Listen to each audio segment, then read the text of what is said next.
अस्सलाम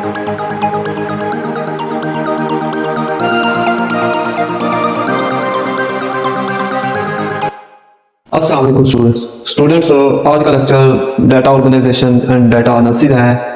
it's about डिस्कस करने वाले हैं डाटा ऑर्गेनाइजेशन डाटा एनालिसिस है। ठीक है, ये इस चैप्टर का उम्मीद है ये लास्ट टॉपिक होगा। ठीक है, पिछले लास्ट लेक्चर के अंदर मैंने कहा था ये लास्ट टॉपिक होगा, लेकिन मैंने वो गलती से बोल दिया। ठीक है, लास्ट टॉपिक ये होगा। ठीक है, डाटा ऑर्गेनाइजेशन डाटा एनालिसिस। ठीक है, सबसे पहले हम पढ़ेंगे इन दोनों के बारे में, डाटा ऑर्गेनाइजेशन डाटा एनालिसिस क्या है। ठीक है, ये स्टूडेंट्स बायोलॉजिकल मेथड के अहम स्टेप्स हैं। तो बायोलॉजिकल मेथड के अहम स्टेप्स हैं। सबसे पहले हम पढ़ते हैं बायोलॉजिकल मेथड के अहम स्टेप्स हैं। ठीक है, ये आपको स्टूडेंट पता होना चाहिए। डाटा ऑर्गेनाइजेशन एंड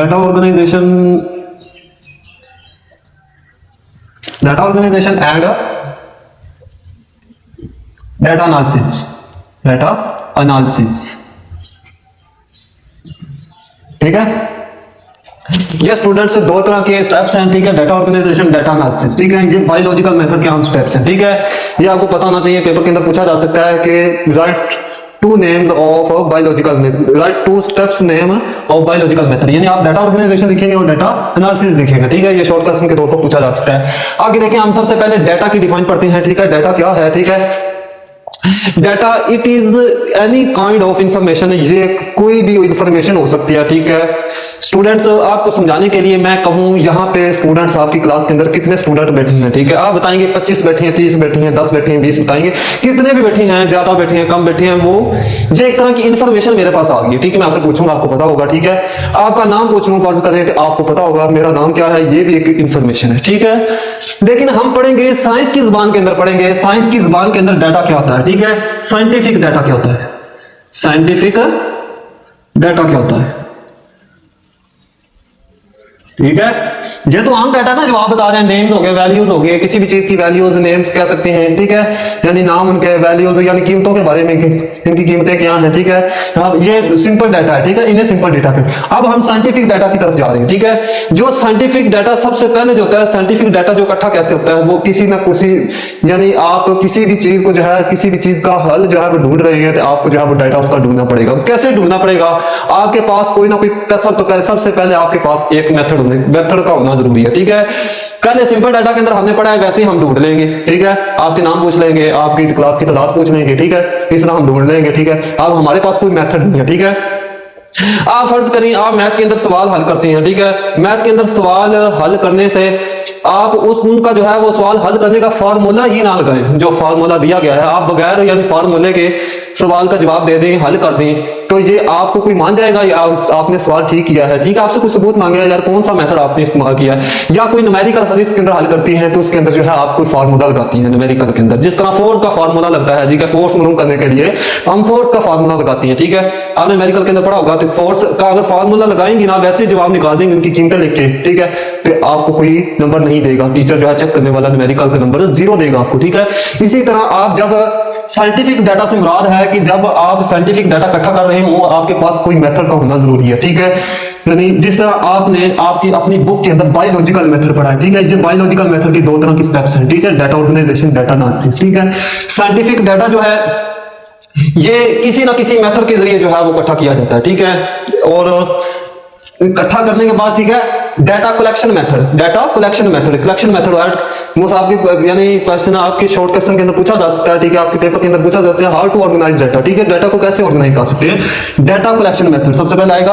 आप डाटा कलेक्शन करेंगे तो मेथड के जरिए जो है डाटा की कलेक्ट करेंगे, डाटा को कलेक्ट करेंगे। ठीक है, और अब हम पढ़ते हैं डाटा की, आपको समझ आ चुकी होगी। ठीक है, आपकी बुक के अंदर दिया गया है, it is the information such as names, dates और वैल्यूज मेड फ्रॉम ऑब्जर्वेशन। वो कहता है डाटा जो है आपने इकट्ठा कैसे करना है। ठीक है, आपने पढ़ा था बायोलॉजिकल मेथड के अंदर पढ़ी थी, ऑब्जर्वेशन पढ़ी थी, एक्सपेरिमेंट पढ़ी थी। ठीक है, ऑब्जर्वेशन से आपने जो है वो डाटा इकट्ठा किया था। ठीक है, आपने दो तरह की ऑब्जर्वेशन पढ़ी थी, आपको याद होगा, क्वालिटेटिव, क्वांटिटेटिव। ठीक है, आपने उनके जरिए डाटा इकट्ठा किया। ठीक है, फिर उनको जो है वो एक तरतीब दी। ठीक है, हाइपोथेसिस बनाने से पहले आपने जो है वो कैसे इकट्ठा किया था, आपने ऑब्जर्वेशन से किया था, एक्सपेरिमेंटेशन करने से किया था। ठीक है, इकट्ठा करने के बाद जो है वो ये साइंटिफिक डाटा। ठीक है, जो आपको मेड फ्रॉम ऑब्जर्वेशन और एंड एक्सपेरिमेंट, जो हम आपको ऑब्जर्वेशन और एक्सपेरिमेंटेशन करने से आपको डाटा हासिल हो। ठीक है, ये सारे का सारा डाटा कहलाता है, साइंटिफिक डाटा इसे कहते हैं, ठीक है, ये साइंटिफिक डाटा है, ठीक है।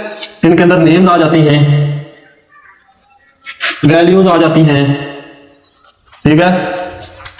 ये कहां से लेती है, कहां से बनाते हैं, मेड फ्रॉम ऑब्जर्वेशन, ऑब्जर्वेशन से बनाते हैं एंड एक्सपेरिमेंटेशन से बनाते हैं, एक्सपेरिमेंटेशन से बनाते हैं, ठीक है। यानी आप ये जो भी डाटा लेंगे साइंस के अंदर वो किससे बनाएंगे, ऑब्जर्वेशन पहले देखेंगे, उनको खूब देखेंगे, ठीक है, एक्सपेरिमेंट करेंगे, ठीक है। उसके बाद स्टेप आता है डाटा ऑर्गेनाइजेशन। हम पढ़ते हैं डाटा ऑर्गेनाइजेशन क्या है। आपने डाटा इकट्ठा कर लिया, आपके पास एक हाइपोथेसिस बन गई, ठीक है। आपने हाइपोथेसिस को टेस्ट करने से पहले जो आपने डाटा इकट्ठा किया उनको आप तरतीब लगाएंगे, ठीक है। कैसे तरतीब लगाएंगे, अब हम जो है वो डाटा ऑर्गेनाइजेशन पढ़ने जा रहे हैं, ठीक है। डाटा ऑर्गेनाइजेशन पढ़ते हैं, ये क्या है।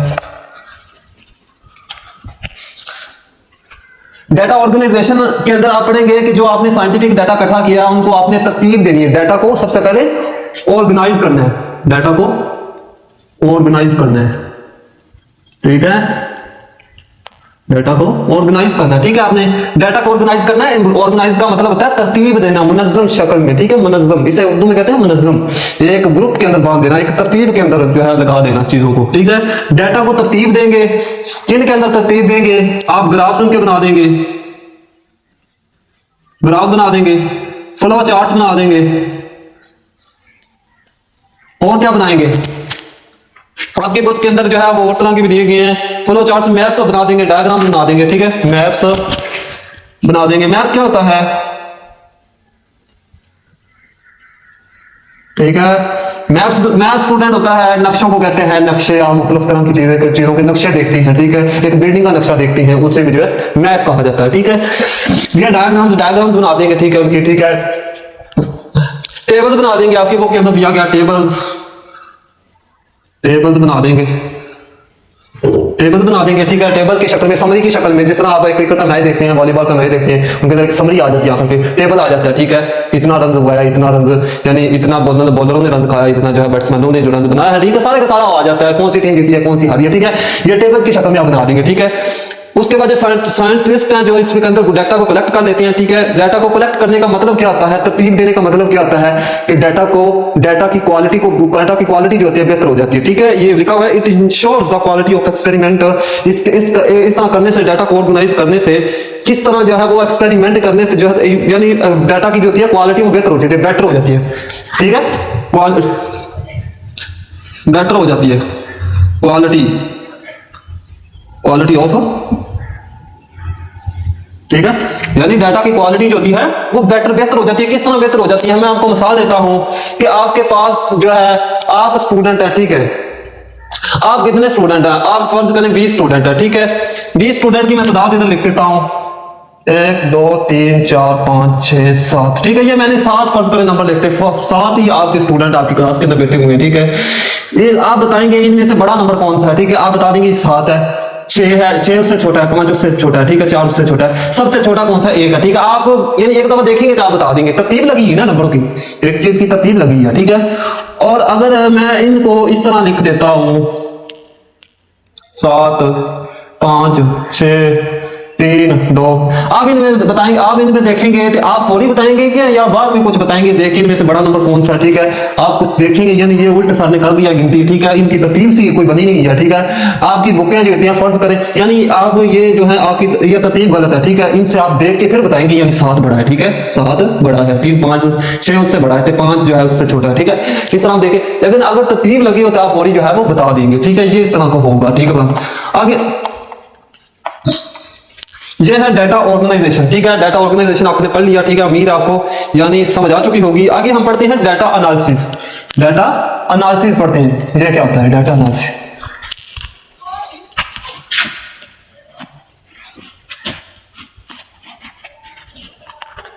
आगे हम पढ़ते हैं डाटा एनालिसिस,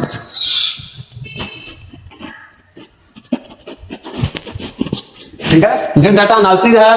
आप यानी एक चीज देखते हैं, जिस तरह आपने बच्चों को भी देखा होगा, जो एक चीज उनके पास खिलौना होता है यानी कोई छोटी चीज खेलने वाली होती है, उनको बस तोड़ देते हैं, तोड़ के देखते हैं इनके अंदर क्या क्या चीजें। इसी तरह वो डाटा जो आपने इकट्ठा किया है, ठीक है, उनका आप मुआयना करेंगे। एक मुआयना इस कसम में आप समझ सकते हैं, एनालिसिस का मानी है मुआयना करना, यानी अंदर से देखना, गहराई में जाकर देखना। एनालिसिस का मतलब होता है वैसे तो तज्जिया करना होता है, आप डाटा का तज्जिया कर देंगे, ठीक है, शुरू से लेकर आखिर तक देखेंगे, उनकी तरतीब लगी हुई है, आप देखेंगे, गौर से देखेंगे, ठीक है। डाटा एनालिसिस इनके अंदर आप जो है वो तरतीब देखें, यानी तरतीब को जो है वो डाटा की जो एक तरह की तरतीब लगी हुई उनके अंदर जो है वो आप तज्जिया करेंगे, ठीक है। तज्जिया कैसे करेंगे, इनके अंदर जो है हाइपोथेसिस का आप टेस्ट करेंगे, ठीक है। हाइपोथेसिस का टेस्ट करेंगे, उनको टेस्ट करके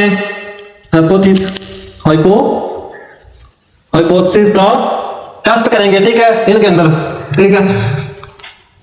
उसको जो है वो प्रूफ साबित करेंगे, आप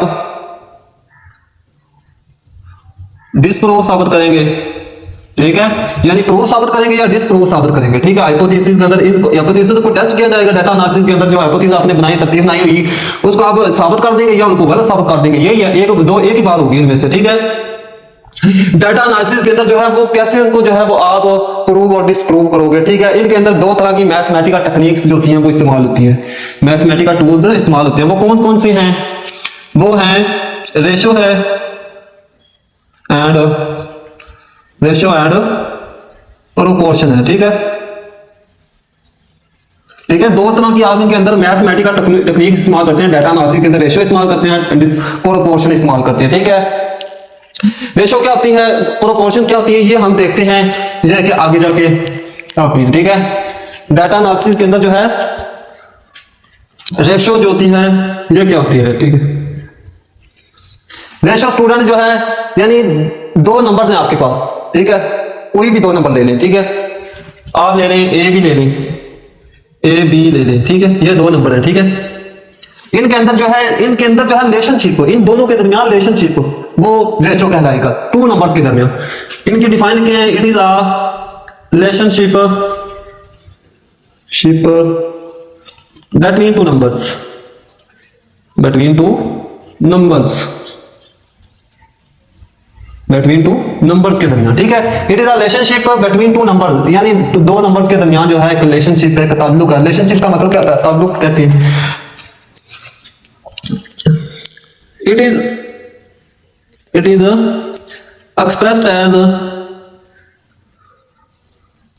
expressed in the form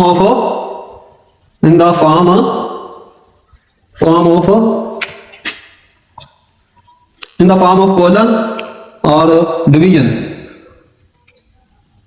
ठीक है। स्टूडेंट देखें, ये वो कहता है it is a relationship between two number, ये दो नंबर के दरमियान रिलेशनशिप है। It is expressed in the form of colon और डिवीजन, यानी कॉलन क्या होती है, ठीक है, और डिवीजन यानी डिवीजन या कॉलन से की इलामत से जो सिंबल से इनको शो किया जा सकता है, ठीक है। वो हम देखते हैं वो कैसे शो करते हैं, ठीक है। कॉलन की इलामत होती है ये कॉलन की इलामत है, दो आप देखते हैं, ये नुक्ते मैंने जो लगाए हैं ये कॉलन है, ठीक है, इन्हें कॉलन कह दिया जाएगा, ये कॉलन है, ठीक है। डिवीजन जो होती है, डिवीजन ये होती है, डिवीजन की इलामत जो होती है, ठीक है। आपने मिसाल ली थी, ए बी ली थी आपने मिसाल, ठीक है, ए बी लेते हैं, ठीक है, इनके दरमियान ये रिलेशनशिप है, ठीक है, और इनके दरमियान ये रिलेशनशिप है, ठीक है। ए बी को जो है ए यानी इसको रेशो को जो है उर्दू में निस्बत भी कहते हैं, ठीक है, और प्रोपोर्शन को कहते हैं उर्दू के अंदर तनासब भी कहते हैं, ठीक है। आपने ये मैथ के अंदर पढ़े हुए हैं दोनों, ठीक है।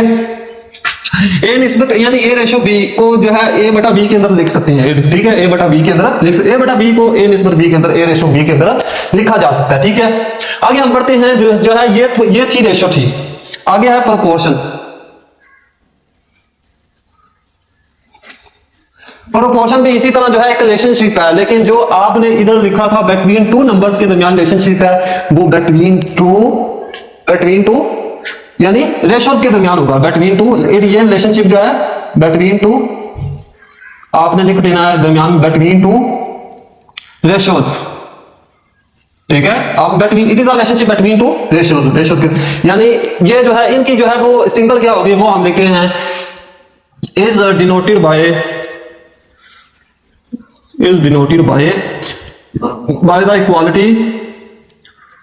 the quality of sign। Quality क्या होती है, ये होती है क्वालिटी, आपको पता होगा, ठीक है। ये क्वालिटी होती है बराबर, यानी इनके दरमियान जो है बराबर का रिलेशनशिप शो होता है। दो रेशोज होती हैं, ठीक है, दो रेशोज के दरमियान जो होते हैं वो क्वालिटी का साइन ज़ाहिर किया जाता है, ठीक है। It is noted by the quality of a sign. ये प्रोपोर्शन की डिफाइन है। तनासब जो होती है वो बराबरी की लामत जो है वो शो करती है, ठीक है। इनको जो है वो ऐसे भी शो कर सकती है, ठीक है। ये रेशो की शक्ल में होता है, ठीक है, ये क्वालिटी की शक्ल में, ठीक है। लेकिन ये सेम या ठीक है बराबर हो गए, इसका मतलब है ये बराबर है, ठीक है। हम मिसाल लेते हैं, जिस तरह दो रेशो की हम मिसाल लें, एक तरफ हम ए ले लेते हैं, ए बी, ये दरमियान के अंदर क्या आ गई, प्रोपोर्शन आ गई। ये ए प्रोपोर्शन यानी ए रेशो बी, यानी ए एक रेशो है और दिन के दरमियान के अंदर इक्वालिटी वाली निशान आ गया, यदि बराबर लगा दें या ये लगा दें, ठीक है, ये आ गया, ठीक है। इसके बाद हम सी ले लें, सी डी, ठीक है। ये एक रेशो है, ये एक रेशो है, दो रेशो आ गई। दो रेशो के दरमियान जो ताल्लुकात है, ठीक है, जो रिलेशनशिप है वो प्रोपोर्शन है, ठीक है। इसे जो है हम प्रोपोर्शन कहते हैं। क्या कहते हैं? प्रोपोर्शन कहते हैं, ठीक है। आगे हम पढ़ते हैं कि आपकी बुक के अंदर दो तरह की एग्जांपल्स दी गई हैं, दो तरह के एक्सपेरिमेंट दी गए हैं। वो कहता है अगर हम एक यानी 20 चिड़िया को, 20 जो हैं स्पैरोज को, 20 स्पैरोज को यानी इन्फेक्टेड मॉस्किटो से कटवा दिया जाए तो कितनी यानी हमारे पास परसेंटेज आएगी कि कितनी चिड़िया को जो है वो मलेरिया होता है, ठीक है। सबसे पहला एक्सपेरिमेंट ये था। फिर उसने वो कटवाया भी था, 20 चिड़ियों को कटवाया था और 14 को मलेरिया हो गया और 6 जो होती हैं वो बच गई। 20 में से 14 को मलेरिया हो गई। ये पहली रेशो उसने बनाई थी। दूसरी रेशो उसने ये बनाई थी कि इसी तरह 100 चिड़िया ली जाए, 100 स्पैरोज ली जाए, उनको कटवाया जाए, ठीक है, इन्फेक्टेड मॉस्किटो से, जिसने पहले किसी यानी किसी चीज को जो है वो काटा हुआ, ठीक है, वो इन्फेक्टेड मॉस्किटो है, ठीक है, उससे कटवाया जाए। वो कितनी को, इस तरह वो 100 को तो नहीं ना कटवा सकता, ठीक है, 20 को उसने कटवाया। लेकिन वो कहता है पहली रेशो के मुताबिक हम दूसरी रेशो का भी जवाब लेंगे, ठीक है। वो कैसे लेंगे वो हम सीखते हैं।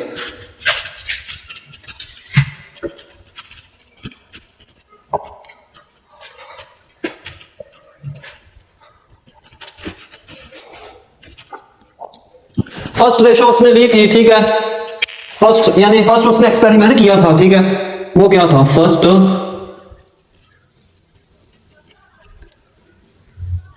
एक्सपेरिमेंट क्या था उसका? फर्स्ट एक्सपेरिमेंट के अंदर जो है उसने 20 स्पैरोज ली थी, 20 स्पैरोज ली थी, ठीक है। और सेकंड एक्सपेरिमेंट था, उसने 100 स्पैरोज ली थी, ठीक है। इन दोनों को जो है वो इन्फेक्टेड मॉस्किटो से कटवाया था, इन्फेक्टेड मॉस्किटो से कटवाया था, मॉस्किटो से पिटोज, ठीक है। उम्मीद है स्टूडेंट आपको समझ लग रही होगी, ठीक है। इन दोनों को यानी एक को कटवाया था, दूसरे की उसने परसेंटेज ही निकाल दी थी, ठीक है। ये हम पहले यानी 20 स्पैरोज का जो था उसने जो है वो क्या एक्सपेरिमेंट किया था, उसने 20 को जो है स्पैरोज को जो है इन्फेक्टेड मॉस्किटो से कटवाया था, ठीक है। नतीजा उसके पास आई थी, ठीक है, 20 में से 14 को जो है उसने काट लिया था, ठीक है। जब 14 को काटा तो 20 में से 14 को काटा, ठीक है, आउट ऑफ 20 यानी स्पैरोज को जो है आउट ऑफ 20 में से जो है 14 को जो है वो मलेरिया हो गया, ठीक है, 14 को जो है वो मलेरिया हो गया, ठीक है। अब हम इनके दरमियान जो है रेशो निकाल ली हमने। फर्स्ट रेशो थी ये हमारे पास, ये फर्स्ट रेशो थी, ठीक है। फर्स्ट रेशो ये आई थी हमारे पास 14:20, ठीक है, यानी 20 में से 14 को जो है वो काट दिया, इस रेशो आएगी, ठीक है। और सेकंड रेशो ये था, हमें जो है वैल्यू इनकी मालूम होगी, ठीक है, हमने फाइंड आउट कर ली। और इसके बाद हम सेकंड एक्सपेरिमेंट देखेंगे, ठीक है। सेकंड एक्सपेरिमेंट के उसके अंदर उसने क्या किया था, उसने 100 स्पैरोज को जो है 100 स्पैरोज को जो है वैसे उसने जो है इसकी वैल्यू निकालनी चाहिए। हमारे पास जो है 2 वैल्यू तो आ गई, तीसरी वैल्यू उसने जो है वो दी, यानी 100 स्पैरोज को जो है उसने कहा ये इनके पहली परसेंटेज के मुताबिक, पहली रेशो के मुताबिक दूसरी रेशो के अंदर जो है वो कितना जवाब आएगा उसने निकाला। हमारे पास 100 तो मौजूद थी, 100 स्पैरोज, लेकिन कितनी स्पैरोज, 100 में से कितनी स्पैरोज को काटना है वो नहीं हमें पता था। हम यहाँ पे एक वैल्यू ले लेते हैं x, यानी मैथ के अंदर भी जो है वो आप यहाँ पे x ले लेते हैं, ठीक है। आपके पास एक वैल्यू हो तो ना हो तो दूसरी वैल्यू आप x लेते हैं, ठीक है। अब जो है आप जो है इनके दरमियान जो है वो प्रोपोर्शन शो करेंगे, ठीक है, जो आपने पीछे पढ़ा है, मैंने पढ़ाया, ठीक है, प्रोपोर्शन, ठीक है। वो हम प्रोपोर्शन कैसे शो करते हैं, ठीक है, वो हम देखते हैं, ठीक है। आपके पास 14:20 है, ठीक है, आपके पास, ठीक है। इनके दरमियान हम इक्वालिटी शो करेंगे, ठीक है, इक्वालिटी का हम प्रोपोर्शन शो करेंगे, ठीक है। 100 लेंगे, ठीक है। अब हम जो है इनको जो है वो डिवाइड कर देंगे, ठीक है। ये रेशो जो है वो डिवाइड हो रही है, ठीक है। ये डिवाइड के भी शो कर रही है, मैंने बताया था डिवीजन की, डिवीजन भी इनको लिख सकते हैं, ठीक है। यहां पे हम लिखते हैं 14 डिवीजन 20 लिखते हैं, और यहां पे हम x ओवर 100 लिख देंगे, ठीक है। ये आपने लिख दिया, ठीक है। यानी इनके दरमियान भी यानी ये आ रही है, ठीक है। ये मैंने गलत लिखा है, यानी ये रेशो आएगी, ठीक है। इनके दरमियान भी रेशो आ जाएगी, ठीक है। x ओवर यानी ये रेशो जो है वो डिवीजन की शक्ल में बदल जाएगी, ठीक है। x ओवर 100 आ गया, ठीक है। इनकी हम जो है यानी अदल बदल कर देंगे, यानी इनका जवाब हल करने की कोशिश करेंगे, ठीक है। ये आप 100 ये 100 देख रहे हैं आपको, ये जो है ये इधर आके मल्टीप्लाई हो जाएगा, ठीक है। क्या हो जाएगा मल्टीप्लाई इसका 14 ओवर 20 यानी 14 ओवर 20 इधर आके मल्टीप्लाई हो जाएगा, ठीक है। जब ये मल्टीप्लाई होगा इनको हम काट देंगे, 7 2 14, ठीक है। 2 2 से कैंसिल, ठीक है। 0 0 से कैंसिल, ठीक है। और यानी 7 10 7 कितना होता है 10 मल्टीप्लाई बाय 70, ठीक है। ये 70 के बराबर आ जाएगा, ठीक है। वो कहता है यानी 20 चिड़िया को कटवाया था पहले एक्सपेरिमेंट के अंदर, और दूसरे एक्सपेरिमेंट के अंदर हमने उस रेशो पहली रेशो के मुताबिक दूसरी रेशो में निकालने की कोशिश की, ठीक है। हमने जवाब हल करने की कोशिश, वो कहता है 100 में से उस रेशो के मुताबिक जो है 100 में से 70 यानी स्पैरोज को जो है वो मलेरिया हो जाएगा, ठीक है। और 30 जो है वो हेल्दी बच जाएंगी, हेल्दी स्पैरोज बच जाएंगी, ठीक है। ठीक है, ये है, उम्मीद आपको समझ आ चुका होगा। आगे है इनफॉर्मेटिक्स, ठीक है। इन्हें बायो इन्फॉर्मेटिक्स भी कहा जाता है, ठीक है। आप देखते हैं कि हम पढ़ते हैं बायो पढ़ते हैं, बायोलॉजी पढ़ते हैं, ठीक है। जिंदा चीजों के बारे में स्टडी करते हैं, ठीक है। उनके अंदर भी कुछ चीजें ऐसी हैं जिनका जवाब ढूंढने के लिए हमें मैथमेटिकल टूल्स का इस्तेमाल करना पड़ता है। जिस तरह हमने जो है वो रेशो का इस्तेमाल किया, ठीक है, इधर, और प्रोपोर्शन का इस्तेमाल किया। हालांकि ये तो मैथ के अंदर इस्तेमाल होते हैं, लेकिन इनको जो है बायो इन्फॉर्मेटिक्स कहा जाता है, ठीक है। बायो इन्फॉर्मेटिक्स के अंदर जो है वो स्टडी करते हैं हम किसी भी, जिस तरह बायोलॉजिकल मेथड का हमने पढ़ा, ठीक है। उसके अंदर जो है एक्सपेरिमेंट किए, आखिर के अंदर टेबल बनाया, ग्राफ्स बनाए, ठीक है। यानी मैथमेटिकल कैलकुलेशन की, वो सारी मैथमेटिकल कैलकुलेशन जो होती है, मैथमेटिकल टेक्निक्स जो होती हैं, वो बायो इन्फॉर्मेटिक्स के अंदर इस्तेमाल होती है, ठीक है। उम्मीद है ये टॉपिक जो है आज का लेक्चर जो है आपको पसंद आ चुका होगा। स्टूडेंट्स इस वीडियो को लाइक कर दीजिए ताकि और शेयर कर दीजिए, और इस चैनल को सब्सक्राइब कर लीजिए ताकि हर नई आने वाली वीडियो का नोटिफिकेशन आप तक पहुंच सके। अगले लेक्चर तक स्टूडेंट्स, अल्लाह हाफिज।